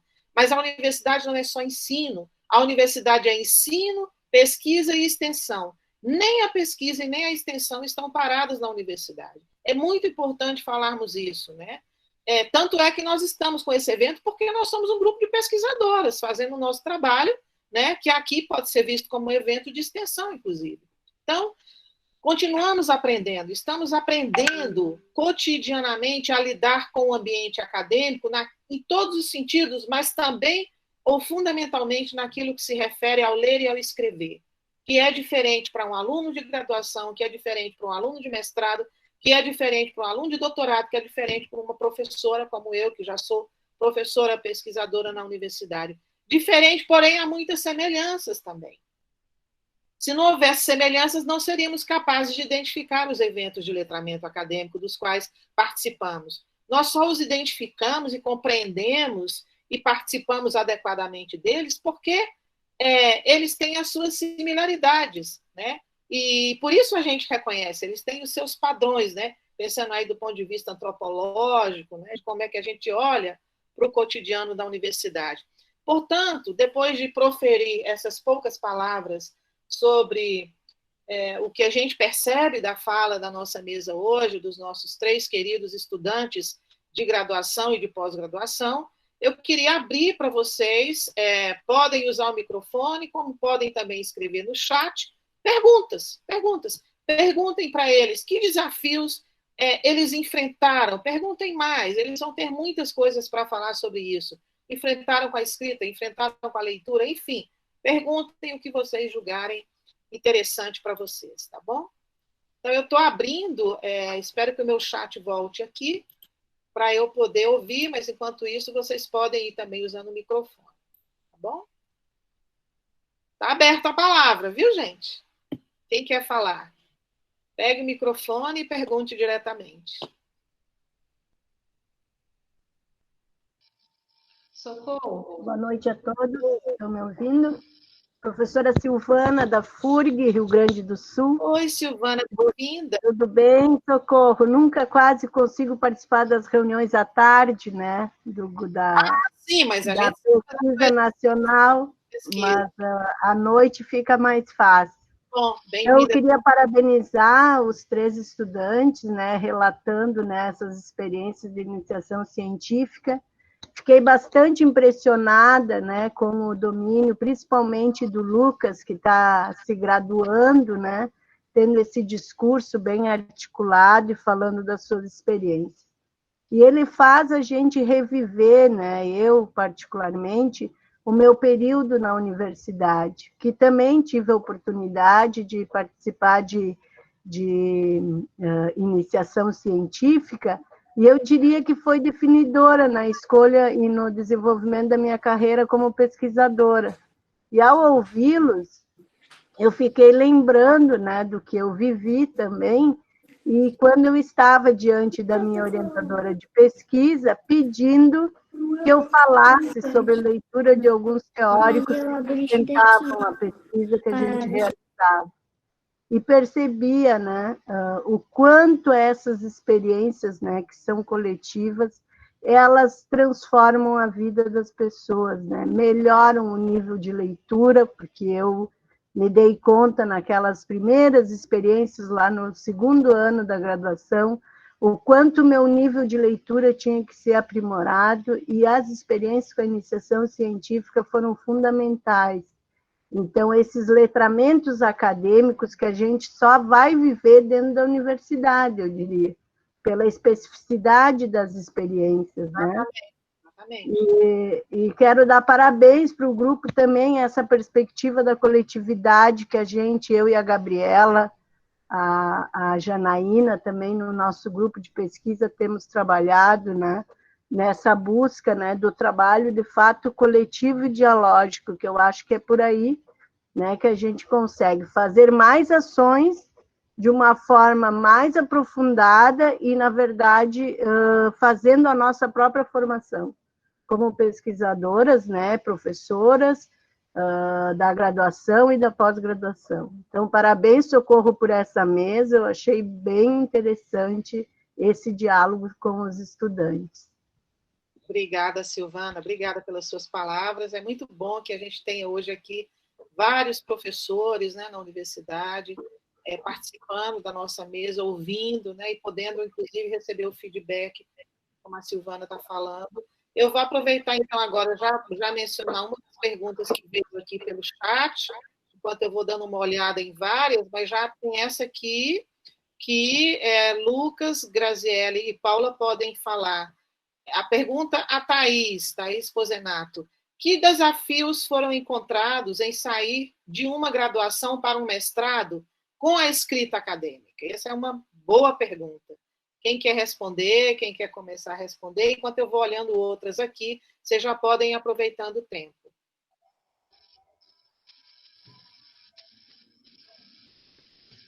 Eu posso falar. Então, sim, existem muitos desafios, e como a Socorro disse, os desafios vão mudando, né, na medida que a gente vai. Eu acho que uma coisa que não me foi exercitado durante a graduação, principalmente numa área diferente, né, do mestrado, é a questão mesmo do que a Grazi falou, de você aprender a perguntar, de você aprender a questionar, Eu tive muita dificuldade, às vezes os professores falavam assim, eu vou passar esse texto aqui e vocês vão fazer perguntas sobre esses textos. Parece simples, parece bobo, mas não é fácil, porque a gente está naquela condição de aceitar, né, o que vem do autor, às vezes até de subserviência, né, repetindo a palavra, e achando que, nossa, quem sou eu para questionar, quem sou eu? Mas exatamente esse pensar para além, né? O que isso aqui pode contribuir para mim? E teve uma coisa que eu até coloquei no chat, eu também fui aprendendo não só essa escrita acadêmica, mas a me encontrar enquanto acadêmica, como é a Paula acadêmica, quais são os meus desafios inserida nesse contexto. Por exemplo, eu tenho muita dificuldade em falar em público, então o que eu fiz? Eu preparei uma apresentação já escrita, treinei exaustivamente antes. Então, assim, se eu já me conheço e sei as coisas que podem, os problemas que podem acontecer, eu esquecer alguma fala, travar com alguma coisa, eu me preparo melhor, né? Então, eu acho que está bem entranhado essa questão do que você está produzindo, do que você está fazendo, mas de quem você é também, nos diferentes contextos. Acho que é isso. Obrigada. Obrigada, Paula. Lucas e Graziele, não estou vendo. Ah, estão ali. Vocês querem comentar a pergunta? Bom, eu acho que a Grazi pode falar maior que eu, porque eu ainda estou nesse processo de ir para o mestrado, né? Eu ainda não prestei o processo seletivo porque eu estava no período de intercâmbio, depois veio a pandemia, mas eu estou nesse momento de escrever o projeto, né? E eu acho que escrever o projeto, se eu não tivesse passado por esses momentos da graduação de extensão, eu não estaria tão, como que eu posso dizer? Então, não quero utilizar a palavra preparado, mas eu acho que talvez capacitado para escrever e para indagar o projeto, né? Para indagar o texto, para perguntar esse texto e para ter claro, é lógico que um projeto ele não é acabado, mas eu preciso pelo menos saber o que eu preciso fazer, né? O que eu quero fazer. Então, se eu não tivesse tido este contato com a escrita acadêmica, com a leitura acadêmica, na extensão, somente na graduação, eu acho que eu não daria conta sequer de escrever um projeto para pesquisa. Obrigada, Lucas. Graziele? Também concordo com o Lucas. A gente se sente mais seguro, né? De poder passar por uma nova etapa, que é o caso de sair da graduação e ir para o mestrado, quando a gente tem uma experiência mais próxima dessas práticas de letramentos acadêmicos, como acontece também na iniciação científica. O desafio maior para mim foi exatamente o que a Paula disse, né? De a gente aprender a fazer pergunta, porque na graduação o professor indica leituras que vão ajudar a formação nossa como professor. Mas na iniciação científica, é você que tem autonomia de ler, de indagar, de perguntar. Então, é um desafio muito grande em relação a você formar perguntas, a você questionar e você buscar esse conhecimento de uma forma autônoma, né? E também acho que é um desafio quando você está fazendo outra coisa, que você tem que separar o tempo, né? Igual eu estava fazendo estágio e também estava fazendo iniciação científica. Então, eu tive que disciplinar o meu tempo para buscar construir esse conhecimento, a fazer leituras, a escrever. Na escrita também eu tive muita dificuldade, que tem dia que a gente arrasa, né? A gente escreve bem, é isso aí, mas tem dia que não sai nada, tem dia que não sai, não adianta, aí sei lá, que fala assim, não, vou deixar para amanhã, porque às vezes amanhã eu escrevo melhor. Eu me sinto melhor com o que eu estou escrevendo, né? Então, eu acho que é isso, acho que a preparação que a gente tem na iniciação científica para participar do processo seletivo do mestrado é muito válida para que a gente se adeque melhor, né, se aproprie melhor desse campo acadêmico que o mestrado, né, propõe para a gente, no sentido de escrita, de leitura constante, de construção do conhecimento e da sua própria pesquisa, né, que você propôs, que você pensou assim, nossa, eu vou escrever uma pesquisa, um projeto de pesquisa que eu vou trabalhar 2 anos, então é um projeto de pesquisa que você tem que gostar. Se você não gostar, você não vai conseguir escrever uma coisa que realmente vai fazer a diferença, que vai ser significativo. Então, assim, a experiência para mim com a iniciação científica me favoreceu muito a minha participação nesse movimento que o campo acadêmico faz com a gente que deseja seguir essa carreira, né, como um pesquisador. Deixa eu só complementar uma coisa. Eu acredito que nós estamos dizendo de uma pedagogia da pergunta que se faz muito necessária e que é proporcionada por esses movimentos de extensão e de iniciação científica, né? E aí eu fico me perguntando até que ponto, né? Quais são os limites dessa pedagogia da pergunta num curso de graduação, né? Assim, simplesmente o curso puro ali, né? As matérias obrigatórias, a grade, olha o nome, a grade curricular, né? E aí eu fico lembrando também que, assim, eu tenho essa relação muito próxima, eu tenho criado, né, e tenho buscado uma relação muito próxima com a poesia. Então é engraçado o quanto a escrita acadêmica, ela me incentivou e ela me movimentou a também perceber esse lado da escrita literária em mim, né? Então, é um processo de autoconhecimento que eu tive através da escrita acadêmica, Foi escrever academicamente que me mostrou ser capaz de escrever, talvez, poesia, de me aventurar em outros gêneros que talvez antes eu não tinha frição, porque eu não tinha contato, né, com essa autonomia do escrever, com essa autonomia do criar algo que é socialmente útil, como é a pesquisa, por exemplo, em educação, que é a que eu considero que faço parte, ainda que esteja na graduação. Muito bom, Lucas. Obrigada. E eu vou aproveitar, gente, eu estou aqui no meu escritório e na minha frente, a prateleira mais de melhor alcance, com a mão, assim, é a do Paulo Freire. Então, eu queria divulgar para quem ainda não conhece. Vocês estão vendo? Esse é um livro fabuloso do Paulo Freire, do filósofo Antônio Faundes, que se chama justamente isso, Por uma Pedagogia da Pergunta.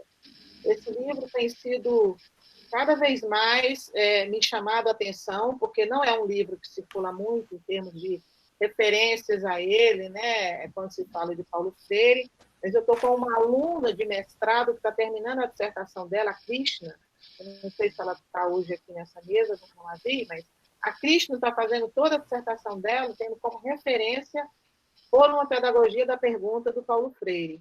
Essa conversa que ele estabelece aqui é muito bacana e para qualquer professor da educação básica, do ensino superior, qualquer relação de mediação, eu recomendaria. Eu curto muito esse livro, já li várias vezes. Há várias perguntas aqui chegando. Eu vou ler a pergunta de uma colega, de uma aluna de mestrado da UFPE, que deixou por escrito no chat, mas me mandou também pelo WhatsApp para garantir, para vocês verem. Então, a pergunta dela é assim: as participantes ou os participantes chegaram a vivenciar, fora do contexto da orientação com a Socorro, práticas de letramentos numa perspectiva dialógica ao longo da graduação ou das disciplinas de pós-graduação, né? A outra pergunta que ela faz é: como que vocês veem outras práticas das quais participaram em disciplinas cujo objeto de estudo não eram a leitura e a escritas acadêmicas, né? Ou qualquer coisa vinculada à pesquisa, ou seja, disciplinas outras em que não se discutia leitura nem escrita. Vocês querem responder a essas? E aí eu depois pego uma outra que está aqui no chat. Eu acho que é melhor, porque aí senão não acumula muito para vocês. E eu também quero comentar que está no chat, que é do meu interesse. Vamos lá. Quem quer começar?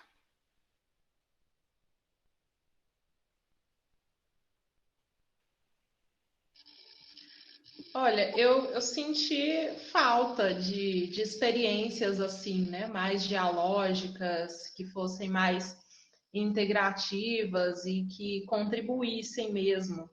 Eu tive até uma crítica que eu faço em diferentes momentos, né? Tanto no mestrado quanto no doutorado. No mestrado até que nem tanto, mas é comum as disciplinas demandarem textos, né, com produtos finais, né, das disciplinas. Aí a gente escreve ou naquele formato de ensaio ou naquele formato de artigo.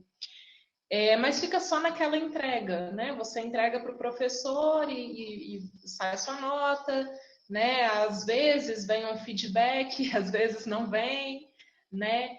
E eu estou nesse processo, inclusive, de pegando esses textos, né? Retrabalhando neles e tentar publicar. São textos que não podem ficar parados, vejam bem, né?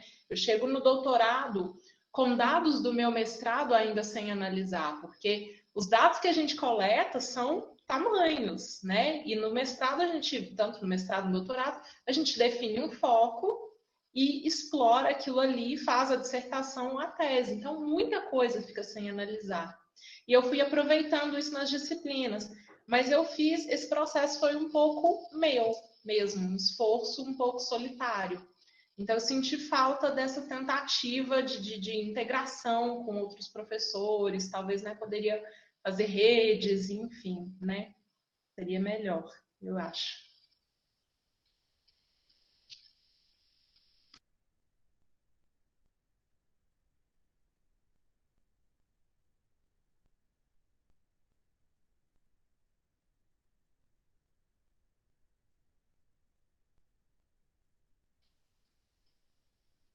Pode falar, pessoal. Bom, eu acredito que acabei dizendo um pouco, né, abrangendo um pouco isso na minha fala. Eu participei de 4 projetos de extensão até o momento e tive a oportunidade de participar de 4 projetos de extensão com 3 professoras diferentes, 3 orientadoras diferentes, e nesses 4 projetos eu tive a oportunidade de vivenciar essa prática de diálogo e de aproximação, né, entre a relação orientando e orientador. Não sei se eu respondi muito bem, mas tentei. Bom, na minha experiência durante a graduação, antes de fazer iniciação científica Socorro, eu não tive muito contato com essa experiência de fazer resumo para evento, apresentar alguma coisa. A gente fazia um movimento de sala de aula mesmo, de um curso superior da pedagogia, de apresentação de trabalhos, de entregar trabalhos para os professores, resumo, né? Resenha, mas eu me lembro muito de um professor, acho que foi o Vanderlei, não sei se o Lucas lembra, que ele falou, como que a gente vai exigir de um aluno fazer uma resenha crítica se ele não sabe o que ele vai criticar, se ele não tem conhecimento, se ele não amplia a criticidade dele. Então, eu sinto que realmente, antes da iniciação científica, eu não tive acesso ao letramento acadêmico no sentido de resumo, resenha. Foi na iniciação científica que eu me engajei nesse movimento com mais, assim, com mais integração, né? Eu me envolvi mais do que na própria graduação.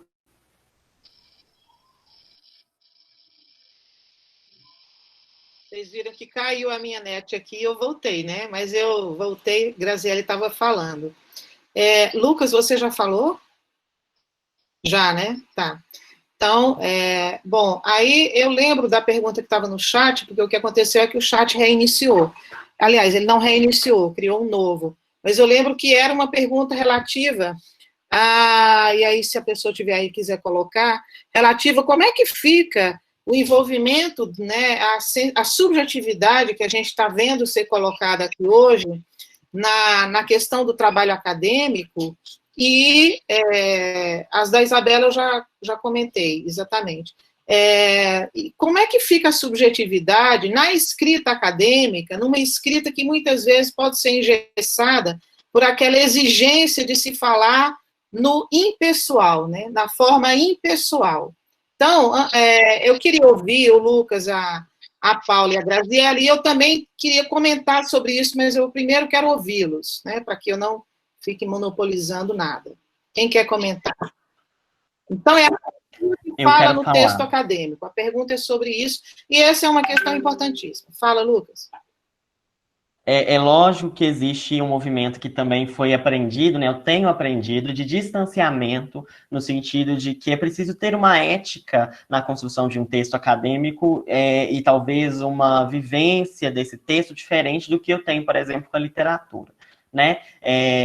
Mas, no entanto, eu tenho tentado fazer um exercício de resistência, de fugir desse engessamento, né? Não no sentido de colocar as minhas pessoalidades no texto, mas no sentido de imprimir ali também a minha personalidade e as minhas posições e os meus posicionamentos político-pedagógicos. Então, o texto não vai ser sobre mim, mas ele vai ter muito de mim ali, muito do que eu quero para o mundo e muito do que eu acredito para o mundo.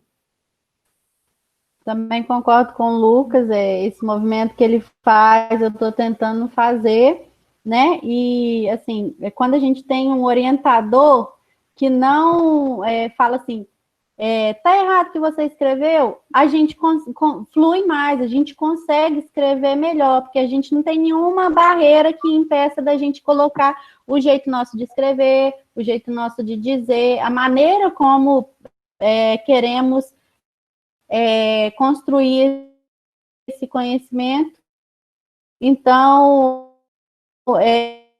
esse movimento, né, de gente escreve e a nossa subjetividade dentro disso faz parte do mundo acadêmico e essa carreira que a gente quer seguir e a gente quer que a gente seja valorizado. Então, esse movimento que o Lucas faz, eu também busco fazer. É difícil, porque procurar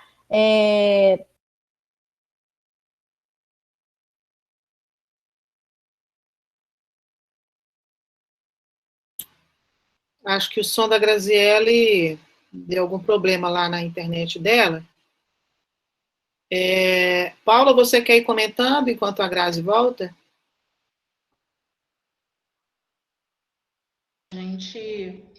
A gente aparecer, né, no texto, muitos deles são feitos em colaboração, então é um pouco complicado isso, porque tem a questão do estilo da escrita, né? Mesmo a gente sendo de áreas da mesma área e pesquisando, às vezes, o mesmo assunto, cada um tem o seu estilo de escrita, a sua trajetória, né, que influencia muito a sua identidade. E nós somos socializados num ambiente, né? A gente vai pegando, vai entrando na gente o jeito de falar da área, né? Às vezes um professor que a gente se aproxima mais, a gente começa a usar um linguajar, né? Então, assim, isso tudo vai trazendo marcas, vai deixando marcas na gente, né? Tem até uma história legalzinha que eu estava, de uma disciplina que eu faço no doutorado, e inclusive o meu orientador também é professor dessa disciplina, e a tarefa era produzir um texto, né, para discutir tudo. E eu, né, analisei uma prática que eu vi durante o meu mestrado, mas que não está na dissertação, e a crítica que o meu orientador fez foi: você estava muito nervosa na sua análise, você estava muito brava. Mas por quê? O que eu estava analisando dentro do meu referencial, dentro das minhas concepções, dentro da minha ideologia, eu não concordava com aquilo, então eu pesei a mão um pouquinho na hora de escrever. Então, ali naquele momento eu apareci, né? Mas eu acho que é muito importante que a gente deixe, sim, que a gente apareça, que a gente mostre o que a gente pensa e nesse emaranhado de autores, né, que a gente traz e metodologias, enfim, é muito importante. Bom, um minutinho, eu gostaria de refletir sobre isso, porque eu acho que esse é um grande nó, né, que a gente da área de humanas enfrenta, porque a gente é muito cobrado por um enquadramento numa linguagem que é das ciências duras. Então, é por aí que eu pegaria para a gente discutir, né? A Paula falou, a gente é socializado em camadas, né, em diferentes situações e instituições que compõem esse grande universo que é a academia, ou a universidade, ou o âmbito da pesquisa, por exemplo. E a gente tem as grandes áreas, né? E aí eu diria que a gente está na área de humanidades, tendo de certo modo, lidar com algumas pressões que vêm de áreas que são mais poderosas em termos de financiamento, por exemplo, e de políticas que são construídas para elas, que são as áreas tecnológicas, né? E as áreas que a gente chama de áreas das ciências duras e tecnológicas. Então, muitas vezes a gente é pressionado a escrever num formato que não condiz com o formato adequado ou mais adequado à área de ciências humanas, porque o nosso foco de pesquisa é o ser humano, né? É o fenômeno humano, né? O fenômeno humano inserido no contexto social, político, geográfico, pedagógico, cultural. E então é preciso que a linguagem evidencie bem isso, né? Não dá para se submeter a uma linguagem das ciências duras. E além de o nosso foco de pesquisa ou sujeito de pesquisa ser o ser humano, não é um micróbio, né? Não é um vírus. Nós que pesquisamos também somos seres humanos, portanto, a linguagem ela tem que, de certo modo, eu vejo dessa forma, ela tem que refletir isso, não tem como você apagar a subjetividade. Eu acho que a gente já superou esse paradigma, né, das ciências duras, determinando o que as ciências humanas e sociais devem fazer. Eu diria que a gente já superou. Portanto, hoje, embora nós tenhamos artigos escritos de forma impessoal nas ciências humanas, eu diria que a grande maioria hoje já assume uma primeira pessoa do plural. Quero pegar mais uma das coisas que a Paula falou para justificar isso, quer dizer, os textos, eles são cada vez mais colaborativos, cada vez mais escritos, né, estudantes com seus professores orientadores, né, e nesse sentido, cada vez mais eles tendem a ser mais polifônicos, mais dialógicos, ou precisam ser, né, se não são. Então, não tem como se apagar a subjetividade de texto nenhum. As ciências duras acham que os textos deles são impessoais, mas você procurar bem, você vai identificar muito claramente os sujeitos que estão ali constituindo aquele grande campo de pesquisa. Portanto, quando a gente fala de letramentos acadêmicos e de escrita acadêmica, a gente está falando de sujeitos que estão produzindo e elaborando conhecimento científico na forma escrita, né, submetendo a avaliação para ser publicada, porque um texto escrito não publicado é uma coisa, um texto escrito publicado é outra, e a gente lida, sim, é muito bem colocada essa pergunta, a gente lida, sim, com essa pressão, né, para além do estilo individual de cada um, né, para além do estilo individual. A gente lida com uma pressão por uma adequação que vem muitas vezes das agências de fomento, que vem muitas vezes da própria CAPES, que regulamenta toda a pesquisa no Brasil, dos editais aos quais a gente é submetido, que muitas vezes as próprias revistas científicas às quais a gente submete artigos, né, muitas vezes elas ainda têm um pouco essa exigência, algumas delas, mas eu diria que a gente já andou muito, né, e particularmente falando de GPALI, nós não utilizamos uma linguagem pessoal nos nossos textos. Pode acontecer eventualmente de um ou outro texto, mas sempre que possível esse é um objeto de atenção nossa. Não tem como a gente trabalhar com etnografia em educação, falando no pronome si, né, e não se identificando, não se colocando no texto. Isso quer dizer que o texto não é científico? Absolutamente. Só quer dizer que a gente está revelando que o texto é humano, que o texto tem sujeitos que escrevem, tem sujeitos que produzem, portanto, tem marcas, né? Marcas têm valoração, o que é inevitável na ciência, né? E que os outros, que as ciências duras muitas vezes tentam esconder a partir da linguagem, mas que a gente sabe muito bem que lá também há interesses de pesquisa muito claros, né? E perspectivas ideológicas também delimitando o que se pesquisa e o que não se pesquisa, como na nossa área tem também. Isso tudo afeta a produção textual. Queria agradecer muito a pergunta, porque ela é uma pergunta chave para quem está discutindo e pesquisando letramentos acadêmicos, né?